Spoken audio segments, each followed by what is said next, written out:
各位聽眾，大家好。今日我哋要講嘅係《水滸傳》裏面一個好精彩嘅故事，叫做魯智深大鬧五台山。話說當年北宋惠州有一個小官叫做魯達，佢份人呢就係出名嘅仗義疏財、豪爽直率，平時負責維持治安。但係有一次，佢睇唔過眼啲惡霸蝦人，一時衝動見義勇為，點知失手打死咗個惡霸，咁就大鑊啦！魯達走投無路，好彩佢有個好朋友趙員外，就介紹佢去五台山上面嘅文殊寺出家做和尚，避下風頭。嗰日朝早，趙員外同魯達一齊上山。五台山真係高聳入雲，魯達離遠就望到一座金碧輝煌嘅寶寺，鑲嵌喺青山之中。嗰度就係文殊寺啦。其實呢間文殊寺之前都受過趙員外嘅接濟，所以先至收葺一新。寺裏面嘅和尚一聽到員外大駕光臨，就早早喺山門外面等候迎接。點知佢哋一聽趙員外講明來意，再望下魯達，哇！五大三粗，成面兇神惡煞咁，真係嚇到佢哋個心都離一離，心裏面100個唔願意收留佢。不過寺裏面嘅長老和尚就唔同，佢仔細打量咗魯達一輪，睇得出佢雖然粗獷，但心性剛直，於是就做主收咗佢。長老和尚叫人幫魯達剃咗度，仲賜咗個法號俾佢，叫做智深。從此之後，魯達就變成咗五台山上面嘅和尚魯智深啦。魯智深喺文殊寺安頓落嚟，佢份人就係閒唔住，喺寺裏面行咗個圈，順手就做咗好多粗重嘢。做完一輪，出咗身大汗，周身攰到死。佢見到禪堂裏面有禪床，就大情大性咁瞓咗落去，即刻扯晒鼻鼾，仲大聲過響雷。啲和尚本來就喺度閉目參禪，俾佢啲鼻鼾聲嘈到坐都坐唔定，於是就膽粗粗走埋去推佢。點知呢條友瞓到死豬咁，點叫都叫唔醒。班和尚冇晒辦法，唯有走去同長老投訴，但係長老根本就唔理佢哋。魯智深住喺寺裏面，日頭食嘅都係青竹小菜，佢真係好唔習慣。到咗夜晚，個肚唔舒服，就要走去茅房屙屎。佢份人向來就係唔拘小節，烏燈黑火咁，仲揾乜嘢茅廁啊？佢就住月色一望，佛殿後面幅牆下面，咪係個好地方咯。魯智深幾步衝過去，除咗褲就屙啦。過咗幾日，掃地嘅僧人嚟到佛殿牆後面，大掃爪輕輕一掃，哎呀，真係臭到死！呢度周圍都係屎尿，肯定係魯智深做㗎啦。佢走去同長老投訴，但係長老只係嘆咗啖氣，都係唔理佢。眨下眼，幾個月就過咗。班和尚雖然成日投訴魯智深行為粗魯、唔守規矩，但都只能由得佢。到咗初冬時節，天氣晴朗，魯智深喺寺裏面住咗咁耐，個心痕到死，好想出去行下。佢一抬腳就踏出咗寺門。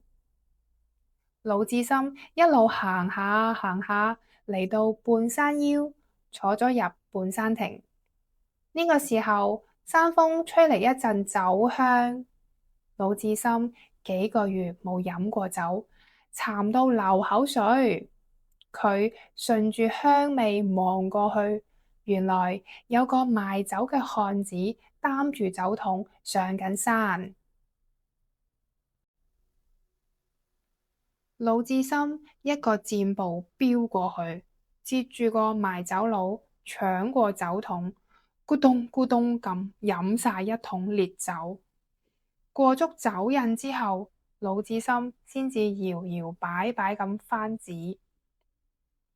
喺山門前，看門嘅和尚離遠就望見魯智深啦，睇得出佢飲咗酒，揸住支竹臂趕過嚟攔佢，想打佢落山。魯智深醉醺醺咁，以為有人想喐手，就開口大鬧，一手擋開，跟住一巴冚過去，再嚟一拳，打到個看門和尚眼都花。魯智深腳步浮浮咁蕩入寺門，寺裏面嘅和尚早就收到風，二三十個人攞住木棍，成堆湧過嚟，準備收佢皮。咪睇魯智深醉到歪嚟歪斜，佢當年都係上過戰場嘅武官嚟㗎，一身氣勢嚇到人，赤手空拳咁亂打一通，就打到啲和尚連連後退。佢哋一路退到藏殿門口，一窩蜂湧入去，嗱嗱聲閂實門窗。魯智深邊係咁容易攔得住㗎？佢一腳踢爆道門，大步衝入去，成個殿即刻亂成一鍋粥，噼里啪啦嘅拳腳聲，仲有鬼哭狼嚎嘅慘叫聲。冇幾耐，班和尚就被打咗出嚟，個個面青鼻腫。哎喲哎喲咁嗌痛。長老收到消息，趕到嚟叫停魯智深，點知長老竟然冇罰佢出寺。班和尚不滿魯智深，亦都唔服長老咁縱容佢。第二日朝早，長老叫魯智深埋嚟，一番好言相勸。魯智深雖然係個粗人，但心裏面都明白自己闖咗禍，佢一拍心口，決心認錯，好好做返個和尚。從嗰日開始，魯智深日夜提醒自己要謹守寺規，夜晚乖乖排隊去茅廁，日頭酒癮上嚟嘅時候就喺寺裏面耍棍，一連3、4個月都唔敢出寺門。眨下眼就到咗2月天，魯智深向山下一望，雪融咗，草綠咗，一棵棵桃花都開晒，真係好靚嘅景色啊！一陣春風由山腳吹上嚟，夾雜住叮叮當當嘅響聲。魯智深豎起耳仔細聽，呢啲唔係打鐵聲咩？諗住應該有鐵匠鋪，啱好可以去打返件兵器。魯智深轉身返房，攞咗啲銀兩，笑口噬噬咁大步落山去啦。五台山下面有個市鎮，住咗幾百戶人家。鎮上面好熱鬧，賣肉嘅、賣菜嘅、酒店、麵店，樣樣俱全。魯智深揾到間鐵匠鋪，預訂咗兵器。街邊隨風飄嚟一陣酒肉香，饞到魯智深口水直流。香味係從不遠處嘅酒店飄嚟嘅。魯智深嚟到酒店，點知店主一聽佢係山上嘅和尚，就死命推佢出去。魯智深行咗3、5間酒店，都冇人肯招呼佢。佢心入面諗住長老嘅教誨，但肚裏面嘅酒蟲全部俾人勾起晒，認真難頂。佢心諗，如果可以飲一碗就好啦，就算一啖都好啊，自己一定唔會飲醉。正行緊，見到遠遠嘅杏花深處，市鎮盡頭有支酒旗掛喺度，隨風飄下飄下。行近一望，正正係間小酒店。魯智深開心到彈起，佢個腦一轉，度到條橋，扮成過路嘅外地和尚，大搖大擺咁行咗入去。哈！呢條橋真係得喎。魯智深俾人招呼入去，坐低就開餐。一大啖酒水落肚，辣辣地，真係舒服晒。第一碗酒飲到見晒底，又有第二碗、第三碗，魯智深飲到停唔到手。魯智深放開肚皮，飲完一碗又一碗，仲唔夠喉，又叫店家上咗幾程。